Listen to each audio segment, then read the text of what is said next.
Bienvenue à tous sur Médiane TV, un plaisir de vous retrouver. Je vous propose à présent de parler de l'énurésie de l'enfant lorsque votre enfant, propre jusque-là, se met à faire pipi au lit pendant son sommeil. Alors, est-ce que c'est une maladie ou un symptôme? On en parle tout de suite avec Ptissem Benjouloun, qui est psychologue clinicienne. Un plaisir de vous retrouver, Ptissem. Comment ça va? Ça va, merci vous. Plaisir partagé. Merci infiniment. Alors, à quel moment exactement pose-t-on l'appellation d'énurésie sur le pipi au lit de l'enfant? Alors, on a deux énurésies, l'énurésie primaire et l'énurésie secondaire. Primaire, ça veut dire que l'enfant n'a jamais été propre du tout, ça veut dire qu'il ne s'est jamais arrêté de faire pipi, il a 5 ans et il n'a jamais eu une phase où il a été propre. Et secondaire, ça veut dire qu'il a eu une phase où il a été propre et à un moment, il s'est remis à faire pipi. Mais quand je dis primaire et qu'il a déjà été propre, ça veut dire qu'il faut qu'il ait déjà dépassé 6 mois sans qu'il ait jamais eu un accident. D'accord. Alors, on s'arrête d'abord sur la primaire. Qu'est-ce qui fait qu'un enfant, arrivé à l'âge de 5 ans, n'a jamais été propre?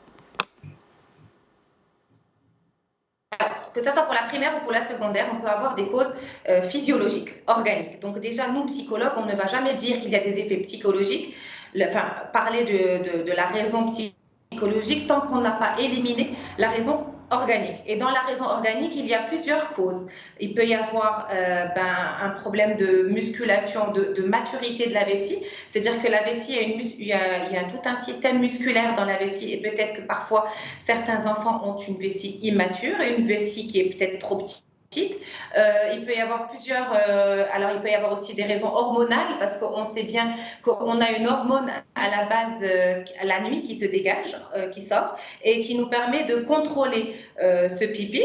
Et certains enfants ont un dérèglement hormonal et on peut aller jusqu'à la raison organique qui est mais très rare, c'est le diabète de type 1 chez les enfants. C'est quelque chose de rare, mais ça peut arriver et qui peut poser problème et donc être à l'origine d'une énurésie. Ça, c'est les raisons organiques. Donc vous, en tant que psychologue, vous n'abordez jamais la problématique directement du point de vue du psychologue. Vous allez toujours chercher, ou vous recommandez aux parents souvent d'aller chercher la cause organique, notamment avec le pédiatre, j'imagine. Exactement. Nous, on va d'abord, quand on reçoit la demande qui est énurésie pipi au lit, on ne peut pas traiter le problème les premiers. On va d'abord adresser à un médecin. Une fois que les analyses sont faites, qu'on a vu qu'il n'y a aucun problème et qu'il ne reste, il n'y a rien, alors à ce moment-là, on va chercher dans les raisons psychologiques. Et elles sont là.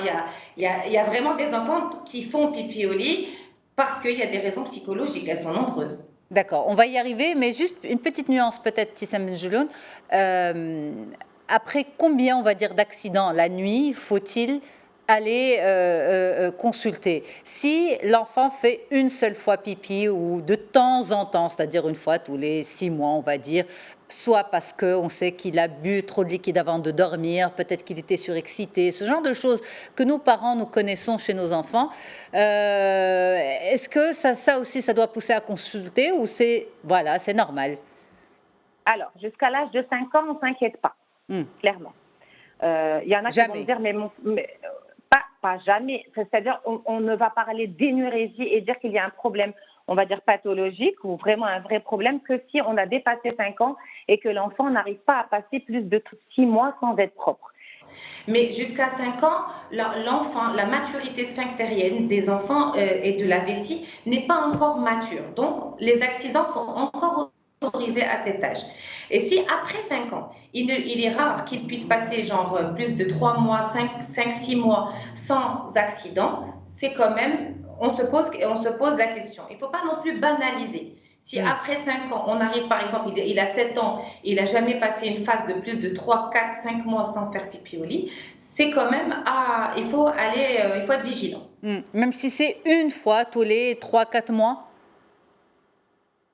Une fois tous les 3-4 mois à l'âge de 7 ans, c'est quand même beaucoup.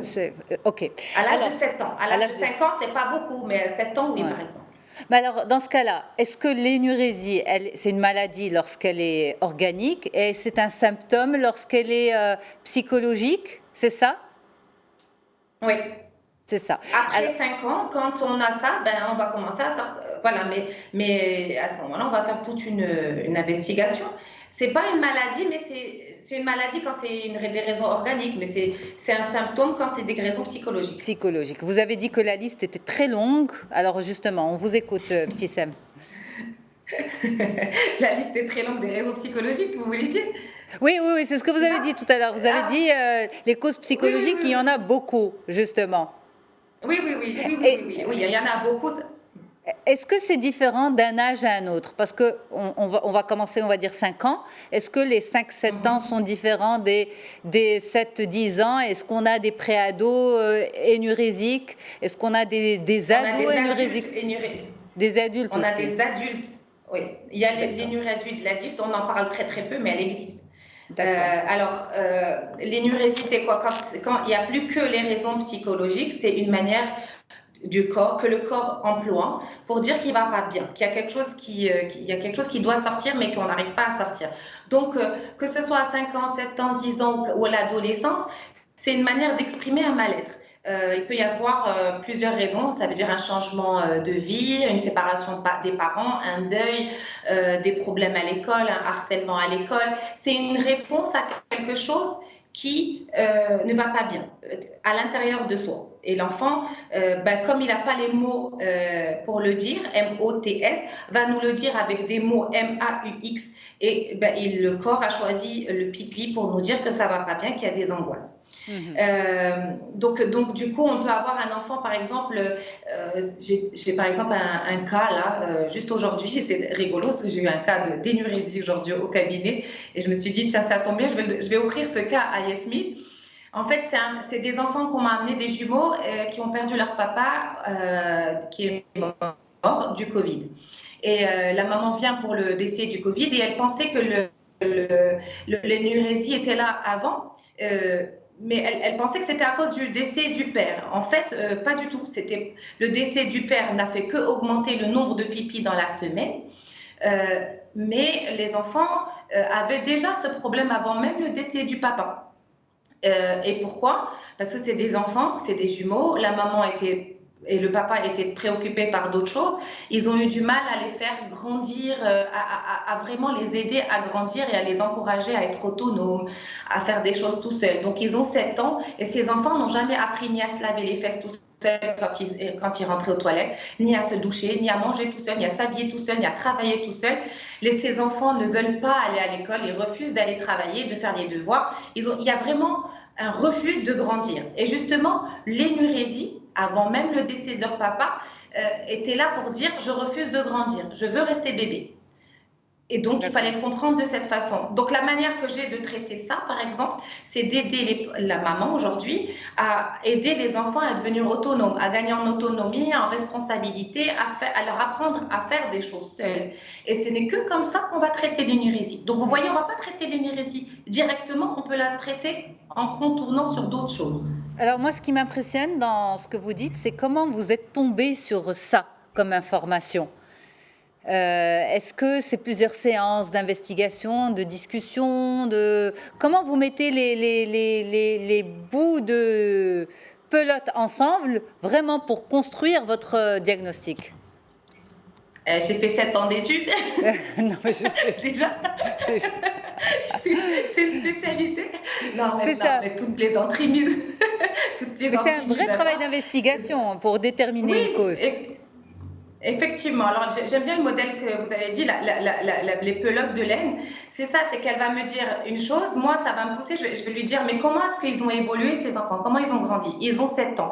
Mais dites-moi qu'est-ce qui ne va pas encore? Dites-moi comment est-ce qu'ils vivent leur développement?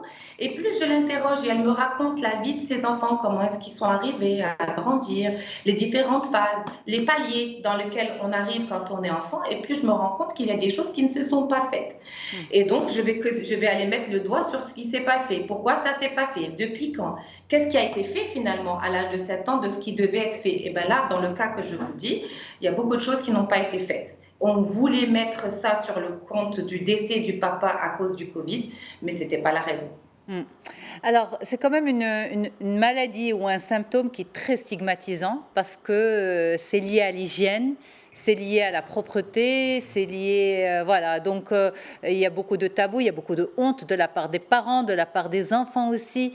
C'est aussi un volet que vous relevez beaucoup dans votre cabinet, Petit Sam?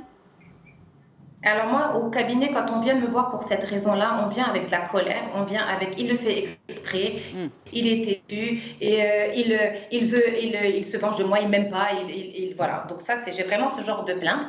D'abord, la première chose qu'il faut savoir, c'est que l'enfant ne le fait pas exprès. Il ne peut pas faire exprès de faire pipi au lit. C'est plus fort que lui. Ça sort. Alors, pour des raisons organiques, parfois pour des raisons psychologiques. Donc, il ne faut pas le culpabiliser. Encore moins l'humilier. Il faut vraiment rester positif, lui montrer qu'on est partie prenante de son problème, que oui, c'est vrai, c'est énervant, mais on va y arriver ensemble et on va trouver des solutions ensemble parce qu'il y en a. Donc, on va mettre en place un programme, des solutions ensemble et faire en sorte que cet enfant rentre dans l'action pour s'en sortir. Mais il faut qu'il sente que je suis avec lui et pas contre lui. Alors, pour beaucoup de parents, étant donné que c'est au niveau de la sphère génitale, certains pensent carrément que le problème est à ce niveau-là exactement. C'est-à-dire qu'il y a un problème peut-être d'abus, peut-être d'attouchement. Est-ce que ça peut être aussi lié à cela? C'est tout. En fait, si on prend le cas de l'énurésie, on dit que c'est une manière de l'enfant d'exprimer un mal-être. Alors oui, ça peut être ce mal-être-là comme un autre. C'est pas obligé.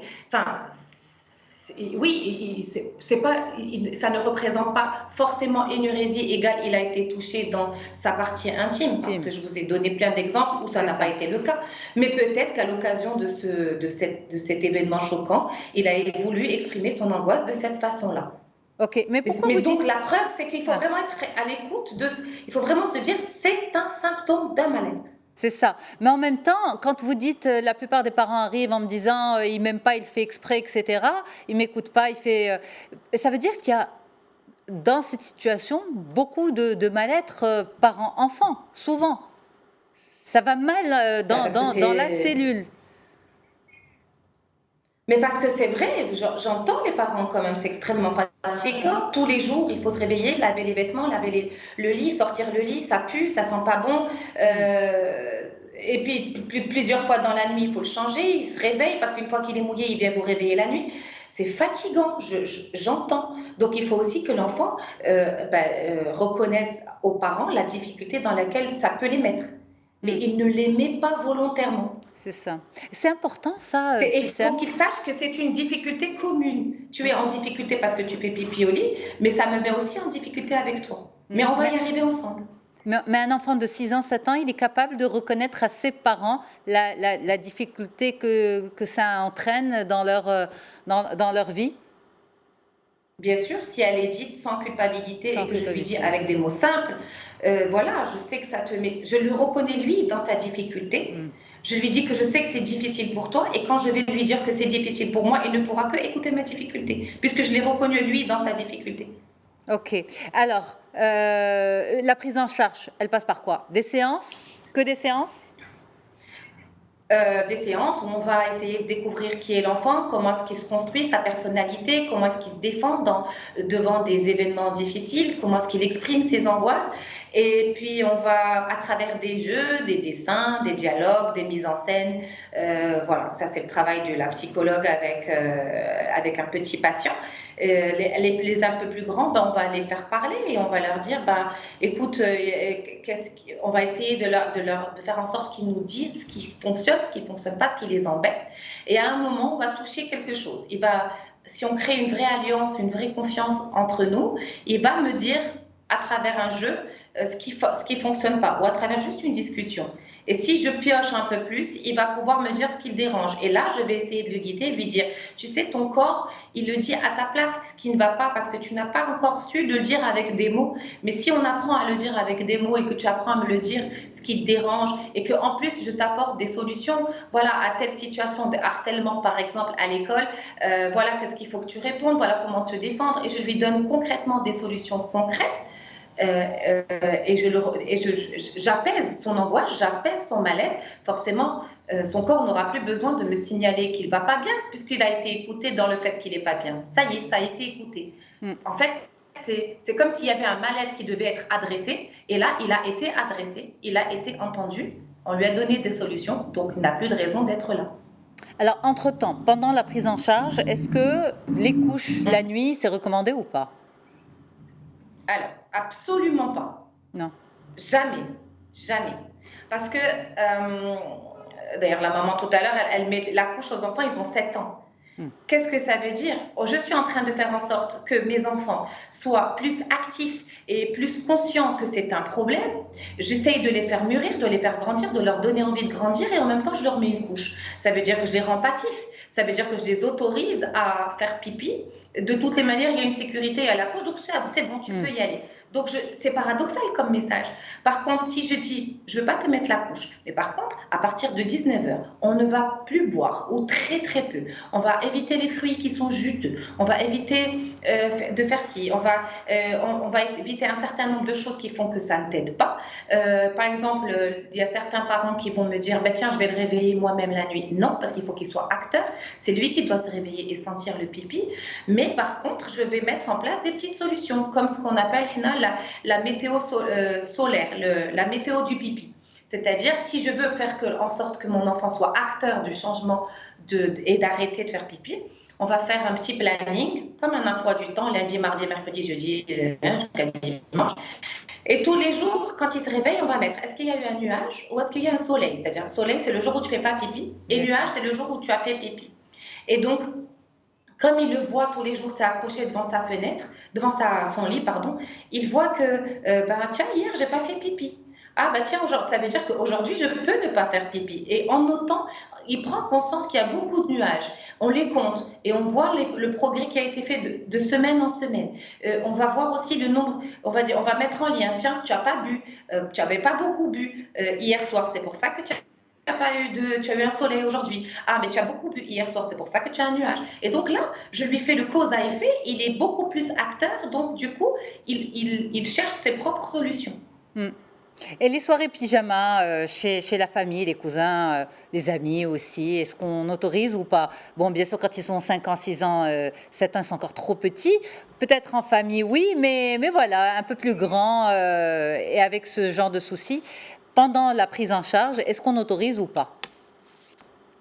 Alors, des fois, c'est des enfants qui ne s'autorisent pas, malheureusement. Et c'est la preuve même que ce problème est dérangeant pour eux, qui prend une ampleur importante. C'est quand ils commencent, par exemple, vous avez parlé d'aller dormir chez les cousins, mais on a aussi les colonies de vacances. Quand ils doivent faire le voyage scolaire avec l'école, il y a des enfants ou bien des parents qui refusent d'envoyer leurs enfants ou des enfants qui refusent d'y aller. Donc, ils vont se punir d'un événement quand même important ou d'un séjour important qui est bien pour leur développement à cause de ce pipi. C'est la preuve même qu'il prend une place importante. Et d'ailleurs, je reçois beaucoup de parents qui viennent pour des problèmes d'énurésie à l'occasion dans 3 mois, on a un voyage scolaire, il faut qu'on résout le problème. Donc, c'est que là où les parents vont se dire, il faut vraiment combattre ce truc. Donc oui, il faut encourager et il faut essayer de dire à la tati qui va faire dormir l'enfant chez elle, de lui dire, écoute, continuez ce qu'on fait à la maison, envoyez peut-être le surmatelas pour que si jamais il y a un accident, la tati ou le tonton va essayer d'être discret et de faire en sorte de vraiment le cacher, qu'on n'en fasse pas tout un patatras devant les cousins et les cousines. Mais il faut qu'il y aille quand même, comme ça, ce n'est pas un handicap. Il ne faut pas que ça devienne un handicap. Merci infiniment pour votre présence, Ibtissam Benjeloun. Merci à toutes et à tous, à l'équipe en régie. À très vite pour un nouvel épisode. Au revoir.